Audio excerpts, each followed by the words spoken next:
Imagine a library.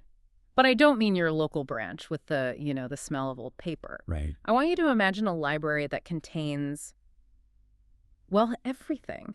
Every thought you have ever had, every emotion, every action. And not just yours, everyone's.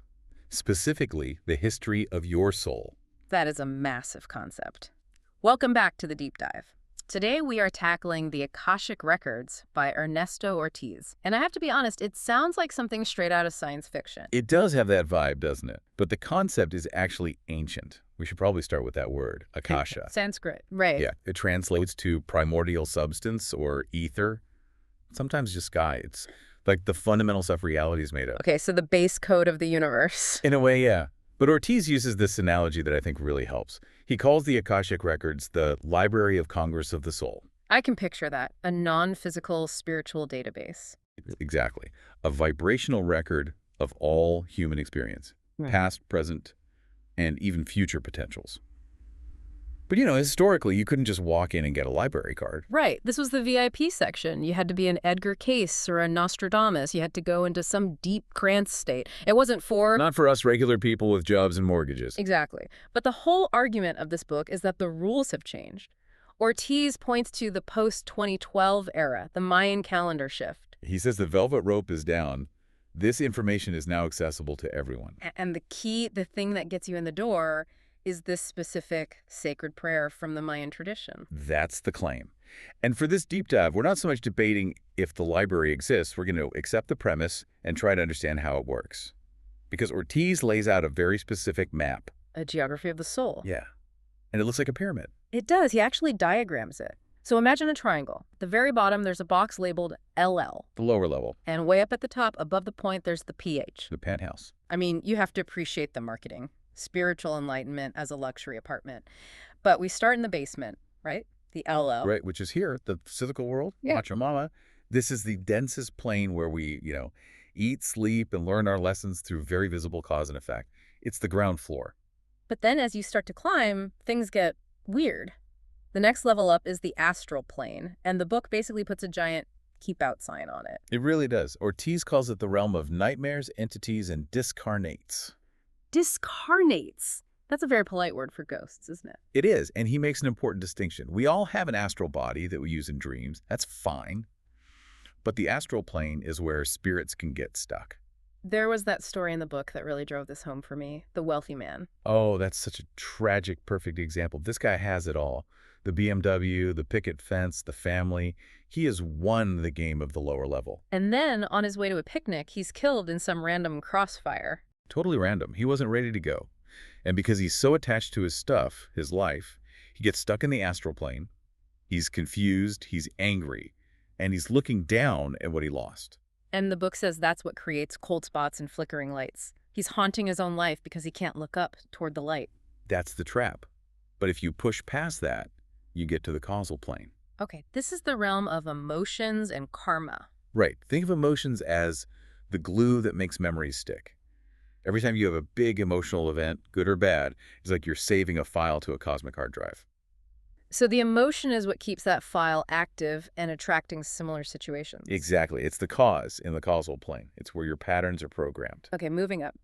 The mental plane. Which Ortiz calls a sword with two sharp edges. Because your mind can solve a problem or just create 1,000 new ones. Right. He uses this great analogy.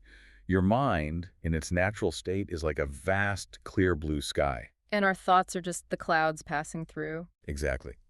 But most of us spend all day staring at the clouds, the to-do list, the argument from yesterday, and we forget the sky is even there. The goal is to find the space between the clouds. And then, past the little buffer zone, we finally get to the penthouse, Akasha. So, how do we get there? If we have to climb through ghosts and mental chatter. Well, that's the whole point. You don't take the stairs. Ah. The sacred prayer he teaches is supposed to act like an express elevator. You get in on the lower level, you say the prayer, and boom, the doors open in the penthouse. You bypass all the messy floors in between. Okay, so we've taken the elevator, we're in the penthouse. What? No, this isn't just about spiritual sightseeing, right? No, this is where practical magic comes in. It's not just about looking up if you were Cleopatra in a past life. I liked the Google search for creativity idea. It's a fascinating concept. Yeah. The book tells the story of an artist, Christina. Her work was technically good, but it felt. Lifeless? Yes. So she used the records to ask the masters of art to kind of tutor her from the other side. Which sounds a little out there, but the result was that her art started radiating love. She got gallery shows. Or the composer, John. Oh. He was stuck. He started writing his music while on the records, and it totally changed his style. He started winning awards. It's like tapping into a direct stream of inspiration. There is also a really practical tip for business presentations, expanding your auric field. That's a power move, isn't it? Instead of shrinking when you're nervous, you consciously expand your energy to fill the room before you even walk in. You're holding the space. Okay, but now we have to talk about physical healing. And let's just say this is where the claims get really, really bold. Very bold. Yep. You need to be clear, this is a book's perspective, not medical advice. Absolutely. But the story of Kate it's a wild one. She has a lump in her breast the size of a golf ball. Terrifying. And the account says she went into the records, got information on the emotional root cause, and just trusted it.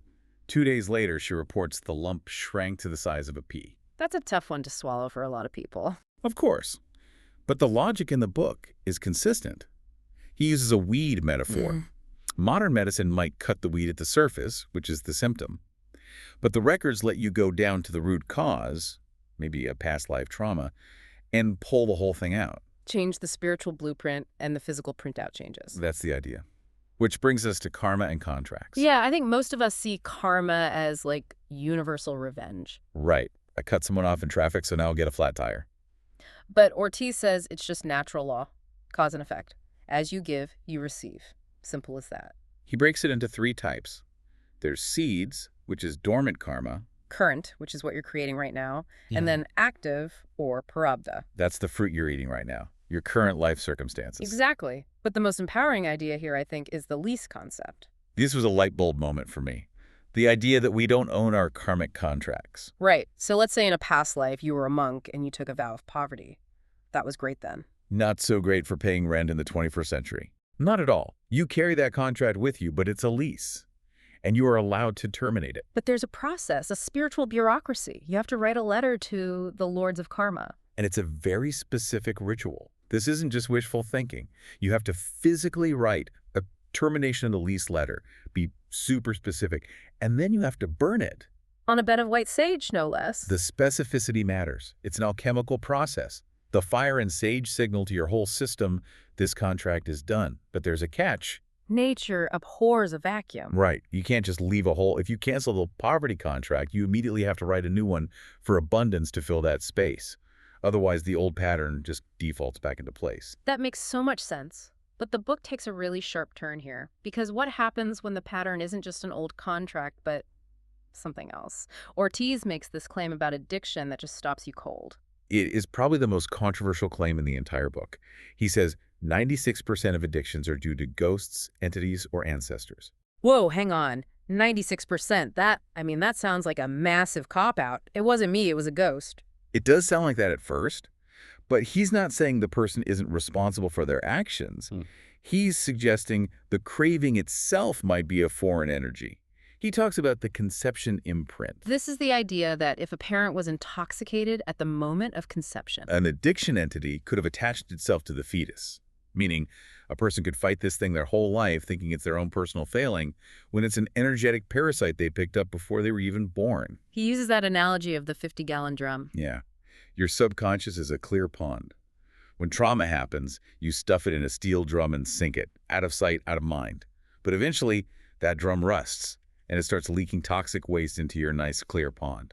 And the records are the tool to get that drum out. This connects to his idea of soul fragmentation, doesn't it? It does. The idea that when trauma hits, pieces of our soul literally break off to survive. Like a mirror cracking. That's a perfect way to put it. The trauma happens. A car horn blares, a parent yells, and the mirror of your soul shatters. You take the shard that holds that fear, and you lock it away so you can keep functioning. The disowned self. Yes. The rebellious child you had to suppress to be good. The intuitive child you shut down because it scared your family. The work is using the records to find those lost pieces and make yourself whole again. Wow. I mean, if we're all walking around with missing pieces and leaking toxic drums, our relationships must be a mess. Well, often they are. But the Source has a really challenging way of looking at the difficult people in our lives. He calls them the sacrificial jerk. I think I've dated a few of those. We all have.